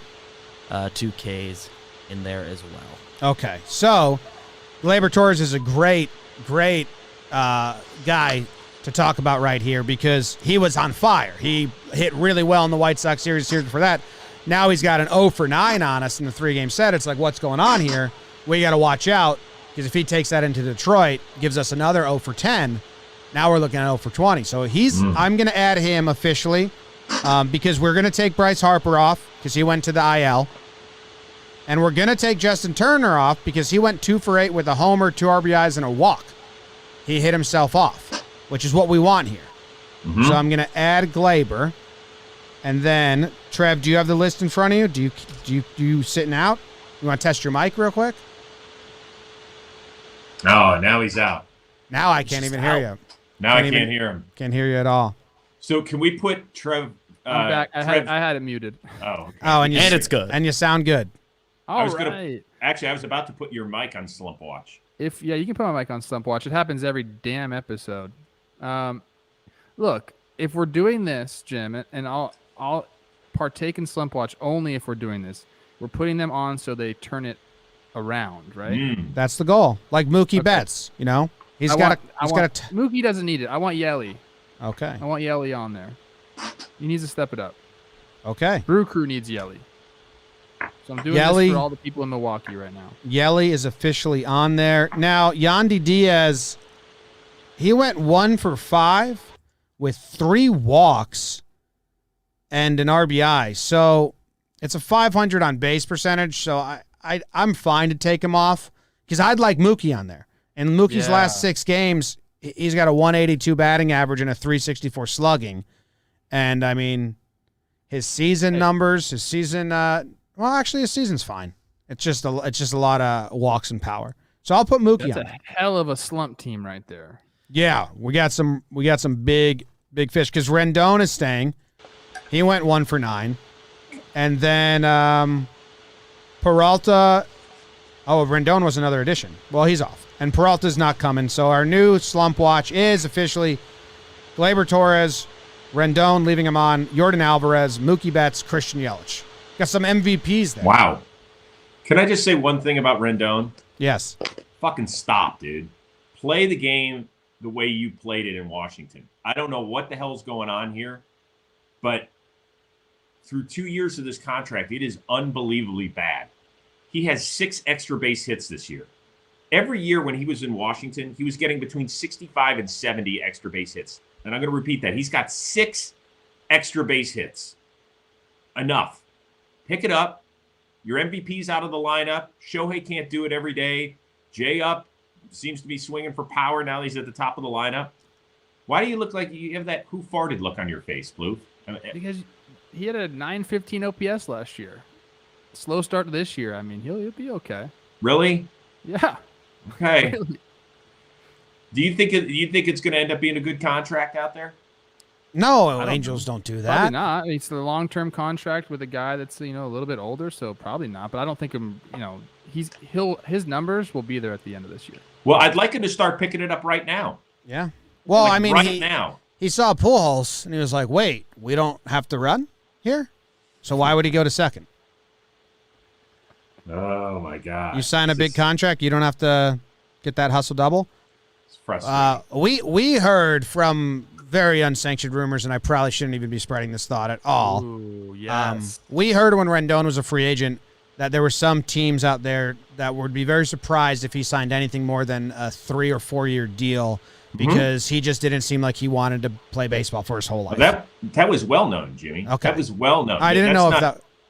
Oh yeah, because here's the thing. I talked to a guy who played with him.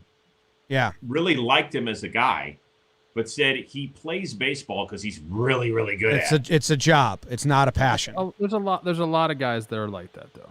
He's Yeah. not the only one. No, I know that, but I mean, if you would put a percentage on it, is it 10%? Of guys that are just play because they're really, really good. Yeah. I mean, I think that's much. 10%'s a lot. You're talking. That sounds high. There's not 75 players in there that do that, but I would say there's probably 20 to 30 to 40 guys, something like that. It's still a lot, man. It's still a lot. And when you're one of the best and you have that label, whether it's fair or unfair, I can only tell you it's a guy that played with him for a few years in Washington. I think his numbers will be there. Sometimes you need a spark to get you motivated. Are the Angels, is the organization putting him in a position to get that spark? Probably freaking not. Doesn't help that Mike Trout's out of the lineup right now. Who else is gone? I don't know, man. I'm not going to bash him. I think he's going to be fine. I want him to be. I'm throwing down the gauntlet. I want him to be good. I'm not like, you suck. I'm like, we have a segment on Talkin' Yanks called Cool Runnings, where we stand a player in a mirror and say, like, when you look at you, what do you see? And it's just a pep talk. And that's kind of what you did. You just did a little cool running segment with Rendon. Very disappointed dad of you right there. I see pride. I see power. Yeah. All right, let's go to Trev's favorite segment.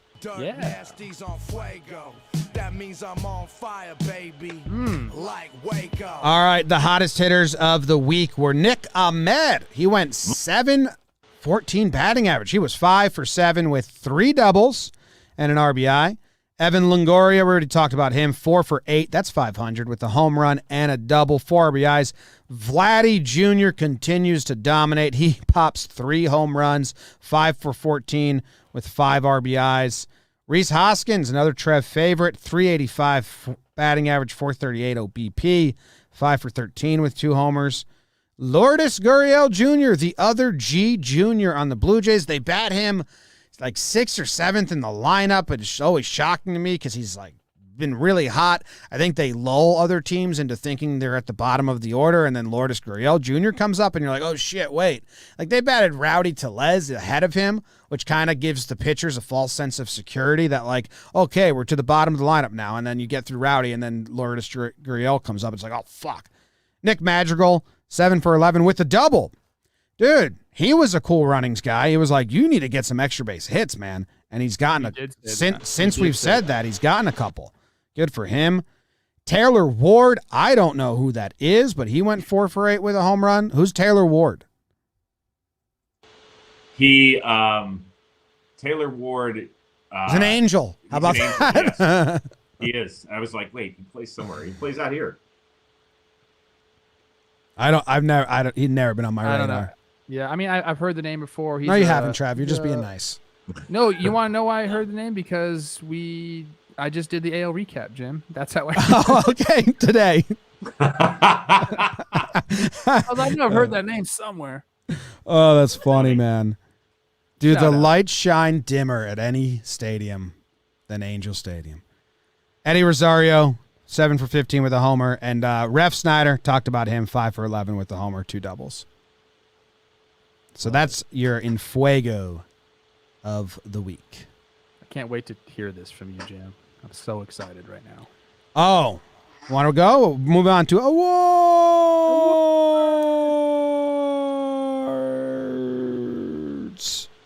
My award is the Secret Secrets Are No Fun, Secret Secrets Hurt Someone. And it goes to Joe Girardi. Now, I was a Yankee fan when Joe was the manager, and I know how Joe operates with the media, and I know how Joe wants to operate, and then how he begrudgingly operates sometimes. And he was begrudgingly operating by talking to the media and telling them things. And he told them that Bryce Harper was 100% healthy, or there was no health issues, no concerns. Next day, he goes on the 10-day IL. And they're like, what's up with that, Joe? You lied to us? And he says, I wanted the other team to think he was available off the bench. It's gamesmanship. I can't just sit here before he's officially on the IL and tell you, yeah, he's 100% out and not healthy. The next day, I believe he pinch hit Segura and then immediately replaced him for defense. So he burned him just for an at-bat. And they've had their issues with Segura and Joe and the sloppy defense. So they asked him about that, and his response was, just so you guys know, we're going to approach this different. I've talked to people in our organization, just a manager's decision, and I'm not going to share anything, who's available, who's not available, because I think it's somewhat unfair to us. Just like if you were to do something, you're not going to necessarily share it with a rival reporter. So that's the way we're going to handle it. Just a manager's decision. So Joe Girardi is no longer sharing his secrets with the media. Yeah. And honestly, that's the way it should be. That is the way it should be. But Joe did this in 2008 with the Yankees. And he got a lot of pushback his first season. And the media was ruthless to him. And he changed. And he softened, and he started giving more insight and being a little more honest the rest of his tenure, which lasted 10 years. But I do remember this as early days with the Yankees. This was a big thing. Like, you can't hide injuries from us and stuff like that. So, I mean, I totally get it, man. It's annoying when you're like, wait, why are you lying to us? And the Yankees do this all the time with Boone. They are not forthcoming about injuries at all. But, you know, there is gamesmanship. I think there's gains and shit. I also think there's just like times where you just don't know, and it gets frustrating to have to say, I don't know what the prognosis is. Like, we're still in the process of finding that out. Like, I don't know how severe it is. And that's what cracks me up whenever like Booney does his post game, and they ask him about like, where's Severino's status? Where's Voigt's status? what about Davey in AAA? And I'm like, dude, Boone doesn't know this shit off the cuff. Like, he just probably ended the game, immediately went to a PR meeting where they gave him the bullet points on every single player. Then he goes, sits in the Zoom, and then he rambles off whatever Jason Zillo told him the updates were, or like how they're saying the updates. And I know Jake's talked about it because his favorite, who's his favorite? Rosillo and Van Pelt were talking one time about like how the whole system is so weird. Like, you just put a mic in front of a guy right before a game and right after a game when that's supposed to be like the Warriors getting into the zone and then coming down from the zone. It's just like, tell us everything. But what do you got on Joe saying, I ain't talking to you guys anymore, basically? Go ahead, Chris. Uh-oh. Now you're gone. No, he just forgot to unmute himself. Sorry. I didn't want the buzzing to get into your ears, boys. My bad. I think it's paranoid. It doesn't surprise me. There is a line to be drawn. I get it when it comes to protecting players, protecting your team. And sometimes there is too much information out there. I totally understand that. But people do want to know. We've never been in an age where there's been this much free-flowing information. I mean, Jesus, Jimmy, look what you've created. You guys are fucking Yankee fans talking into a cell phone after games. And look at the monster you've created. A great monster. But do you understand what I'm saying? Like, people crave information. Yeah. And so we all want to know. So when people are labeling, well, why is the media doing that? They're actually asking the questions on your behalf because you don't have access to Aaron Boone or Joe Girardi after the games. You don't. So people who are asking the questions have to be your mouthpiece. So if Aaron Judge doesn't play for 3 days and he's just got general soreness, and that might hurt the team disclosing that, or when Bryce Harper doesn't play for several days and then he ends up on the injured list after you've said nothing's wrong, well, people are going to be like, well, wait a second.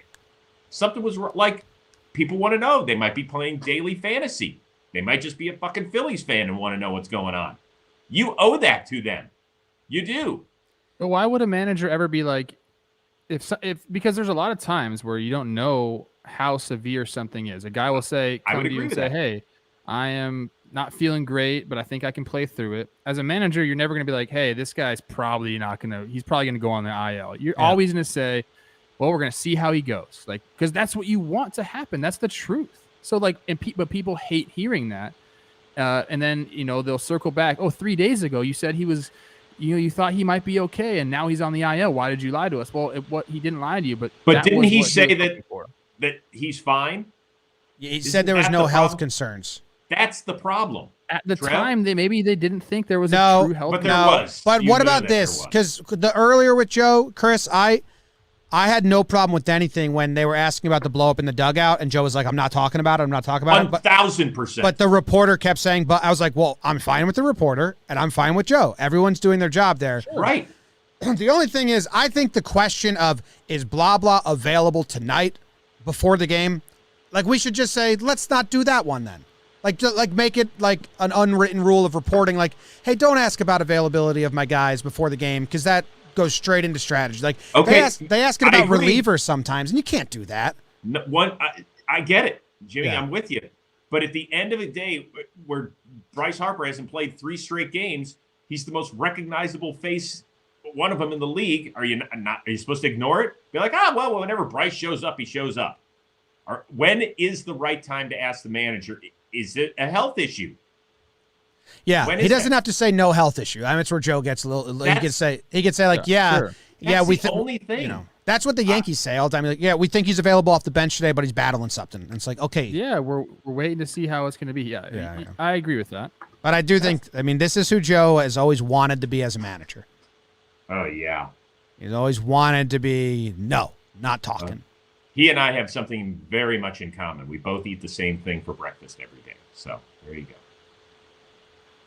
Magic Spoon cereal? That's my snack. So that's the Secrets Are No Fun award. But Joe Girardi disagrees. He says they are fun. I ain't telling you nothing. Trev, what's the award that you're giving out? My award is, we're going to stick with the Talkin baseball theme. You know I love it. It's the And So It Begins award. People will know that line from the Battle of Helm's Deep, also known as the Battle for Hornburg. King Theoden is there watching as the Uruk-hai are descending upon his keep. And Aldor, Sorry, Yes. I always, everyone gets mad at me because I always interrupt you, Trev, but can we have the picture of Trev dressed up as Lord of the Rings whenever he does his Lord of the Rings award show up on screen? Man, I was on a roll right there, dude. But how much better would it be with that picture over my face right now? Oh, my goodness. Anyways, Start it from the Aldor top. You really want me to start over? We're going to start this over? Yeah, start I from think the top. Fans will like it. Yeah, start it from the top. My award is the And So It Begins award. People will know that from the Two Towers movie for the Battle of Helm's Deep, also known as the Battle of Hornburg. King Theoden is watching the Uruk-hai descend upon his keep. Aldor, an older man fighting for the good guys, accidentally slips and lets an arrow go. It hits the Uruk-hai right in the spot where you can do him, under the armpit right here. Hits him. Everyone kind of like looks around. He's like, oh shit, did I really just do that? The Uruk-hai start to go off and they start marching upon Helm's Deep. I believe that is what happened with Mike Schilt in that post-game press conference. And so it begins. We had JT Realmuto kind of stirring things up. Of course, we've been talking about this forever. But when he sat down and started calling people out and saying, this is the problem. Sunscreen and rosin isn't the problem. This is the freaking problem. Am I going to be putting some of my guys in harm's way because I'm talking about it? Possibly. I don't know. But here's the problem. You shouldn't have done this with Gallegos because it was just sunscreen and rosin. He really laid it out in plain and simple terms. And I think he turned that clock that the league was using to figure out a way around the situation. He turned that thing up, baby, because they have to do something now. The story's out there. More and more people are talking about it. Like you said, Chris, you had two current pitchers talking about the situation. And man, oh man, I think that a lot of people who are using these substances to become better pitchers are shaking in their boots right now. And there I am. That's Aragorn and Arwen right there. Is it wrong for me to say I don't even see you in that photo? He's in character. She looks pretty good. I mean, are you kidding me, Blue? Jesus. Oh, That's awesome, man. I actually dressed up as Aragorn for like 3 straight Halloweens. So then she told me I couldn't do that anymore. But it's been long enough. I'm going to have to bring it back this Halloween. So does your wife look at you and like, whoa, hey, what's up? When I had that outfit on, look out. Really? Yeah, I'm like a battle-tested warrior. I'm the one true king. Yeah. It reminded me of the time on Best Damn Sports Show period on Halloween. I dressed up as Bret Michaels, who was Michelle's like favorite rocker, and so I actually wore the whole outfit home. I'll throw it up on my Instagram one day. Makeup did an amazing job. And I walked through the door, and she's like, "Hey now." There you go. Hey now. Yeah, I don't know where we go from now or from here. I'm hoping the story doesn't blow over because it was a big story with Schilt, and you know how the news cycle works these days. I'm hoping I hope the ball continues to roll in this situation because something needs to happen. I'm embarrassed that Major League Baseball hasn't come out and said something. I am. I'm embarrassed. You told me for there's our going to be sport. 24 hours. I told you there's no way. I know, and I agreed with you, but they, in my opinion, they had 24 hours to kind of save face on this and make it look like they were being proactive and at least saying, hey, listen, we understand what Mike Schilt is saying. It's something that you can even admit that you don't know exactly how to handle the problem. You know, leagues hate to do that, but say, we've been having a very difficult time with this. We are, you know, we've created our cement mixing task force so that we can get on this right away. It's very convoluted, the whole thing, you know, because there's so many, and I'm going to try and do a breakdown of that. The reason I haven't done a breakdown of that Joe West Shilty thing is because I'm trying to make it into just a whole boiling down everything into like a 5-minute breakdown on the sticky stuff issue in general. But what's interesting is they're not going to get anyone in trouble this year, and the pitchers are aware of it. And everyone's aware of it, that they're not going to punish anyone this year because the CBA is coming up. And what the MLB has said is we're collecting baseballs. We're doing data tests to see what people are putting on the baseballs because we want to know what's being used. That's factual. Bomel, Melvin, and Bauer came out and said, they told us no one's getting in trouble. They're just collecting it to get the data. That is factual. So they told the media, yeah, we're collecting balls. We're going to check for stuff. They told the players, don't worry, we are collecting balls, but we're not punishing anyone. And the reason being, happen, though. What's that? I think what could happen is they might start checking guys before they come in the game. I think what's going to happen. They can implement that quickly. I think what MLB wants to do is, from their data and testing, build that into a report into the CBA and say, this substance is allowed. From all our data and collecting, part of the CBA with pitchers is that we have made this illegal and this is allowed, and we did testing. And that's why they're not going to get anyone in trouble this year, but they're collecting the baseballs to build it into a CBA agreement on a new rule about issues. That's what Brault and Trevor Williams said on the Rose rotation. They said this cannot be solved during the season. They said it's going to have to take an off season where they do come up with rules. And those guys were great. I really highly suggest people going. It's the 47-minute mark of the podcast that came out recently. Yeah, they were. We don't have to solve it this year, but I think they can enforce the rule that's already in place this year. Like, they already have a rule about foreign substances on the ball. They can enforce that rule. Sunscreen and rosin is fine. When you start, and that's never going to be inside a guy's glove or on his belt. They can enforce it by going out and checking gloves and belts before they come in the game. I think that could happen very quickly, and it's not a big deal. But I understand, like, it is looming into the CBA, and there might be some, back and forth and what's legal and what's not. But man, I just think it's dumb of them not to say something and go try to do something right away. Yeah, because it literally is affecting guys' careers. I blame La Russa. Out. What's that? What in doubt? Well, did you hear Joe West argument, or what Joe West went and talked to the media, which I do applaud him because he doesn't have to, and usually umpires don't. But Joe West sat with the media to discuss this, and did you hear what he said? He said that the second base umpire saw him running in because of the day game, sun shining, and the hat glimmering. Mm-hmm. And the second base umpire just told Joe, like, hey, he's clearly got stuff on his hat. I don't want the other team complaining and this turning into a thing. So Joe West, as crew chief, went up to him and said, hey, can you just replace the hat? No fine, no warning, no nothing. Just if you have a brand new hat, we're going to avoid any potential conflict. And that was all Joe West was doing. And then Schilt came out, and he took a chance to get on his soapbox and used it really well. And I appreciate him doing that because we need more people coming out on this publicly. And then we have Realmuto, Donaldson, Schilt. That list is growing. But they shouldn't have. I get Schilt's point, but it also La Russa's in the other dugout. Who knows what he's going to do? He might complain, and then you got shitstorm. I do think Joe West was trying to just not have a shitstorm, and then Schilt was like, no. I want to have the shitstorm. Like, if you're doing this, let's do it. Mm-hmm. So, fun stuff in baseball. Yep. Yeah. I'm doing a breakdown on it. I've been telling Trev, I've been trying to practice how to get it to casual fans. The difference is grip versus spin. Hitters do not care if pitchers use something to help them with grip. What's cheating is gluing your fingertips to the baseball to help you with spin.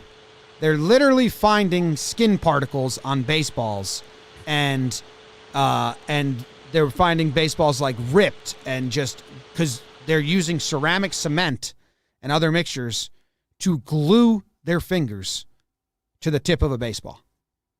I have actually glued a baseball to my 15-year-old's hand. Really? Just to walk around the house with it, just to get used to that feeling, because I really want him as a sophomore to dominate.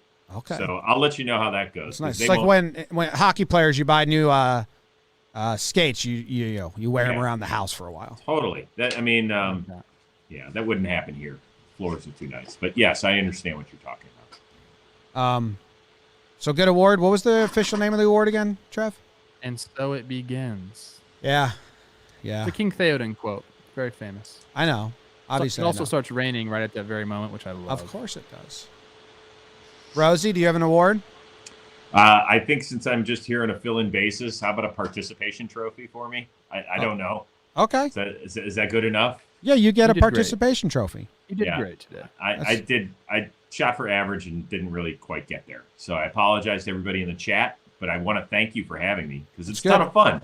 It's always fun. Both of mine and Trev's awards were big talking points anyway. Yeah. So the next thing we do is we give out our best friend of the pod award. Out of all the guests we've had, guys that we've interviewed, who had the best series. So BBD, who was it? Our best friend of the week is Rhys Hoskins. 5 for 13, 2 homers, a double, 5 RBIs, 2 doubles. Phillies infield. Phillies infielder, baby. Yep. Yeah. Phillies infield causing a lot of problems. Segura pinch hit him and then bring Matan out there. Is that how you say it? Maton? Maton. And he is the future of the league. So Maton. Good job, Reese. Last segment we do here is elevator talk. Elevator talk is if you find yourself in an elevator with a fan who's wearing a hat of this team. We spin a wheel. We have all 30 teams on a wheel. This guarantees that we'll talk about everyone. We have 2 minutes on the clock. Everyone's going to go do whatever research they want, throw out whatever thoughts they want. If you find yourself in an elevator with a person wearing a Boston Red Sox hat, what can you tell them? So I'm going to go look at their schedule, see who's coming up. They just lost first place, so you could say like we got to get back on top. Playoff odds took a big hit, only 34.6% to make the postseason now. That's a big drop off. View was better above. They have the Marlins coming up, and then they got Houston and New York, and then Houston, and then Toronto. So 3 games against Miami. Get yourself back in first place because then you got a slog. And correct me if I'm wrong, that's the first series with the Yankees, isn't it? Yes, it is. And I'm going to be in California for a wedding. Great time. Yes. But that's okay. Yeah, that's okay. it's kind of fun how they did that. Usually they do it how they did the Pirates and the Dodgers, where it's heavy in April, heavy in September. Don't see each other in summer that much when they know it's going to be the 2 top seeds. But this is different. Not seeing each other until June is wild. It is. So what else do we have to tell the Boston person something? Or are we meditating for 2 minutes? I'm just talk confused about how on what we're doing. the starting pitching's been good when we all shat on it during the off season. Well, Eovaldi's been but Richards has been a surprise for them. I told you guys he could be good if he figured it out through some strikes. 3.83 ERA. Pavetta, full pension, Piv, 3.86. He's kind of in a bright spot for them. He's 6-0. That's nice. How's Kike doing? I know that Doogie Verdugo has warmed himself to the crowd, which I knew they would. As soon as they traded, I was like, Red Sox fans are going to love Verdugo. Kike, another lovable Dodger guy. Is he? Oh, yeah, he's performing for Kike. He's doing what he does. I wonder if they love him. I don't know if they're in love with him or not. They're in love with Devers, and he's been hot lately. Yeah, but they also have the baseball player who has done more over the last 8 seasons that we never talk about. Xander? Yes. Oh, yeah. X-Men, yeah. Never talk about him. And, yeah, Jimmy, you're going to love him because he's got an X in his name. It's cool. Imagine if they named him Sander with a C. That would be so much softer. You know what I would have done, though? Zonder, guys. Zonder. I would have done it in the elevator. I would have FaceTime Millar and said, "You recognize this guy?" Xander's leading the league in hits. Good job, Bogarts. All right. See you guys. Thank you very much for tuning in. Enjoy your Memorial Day weekend. Happy holidays. Yes.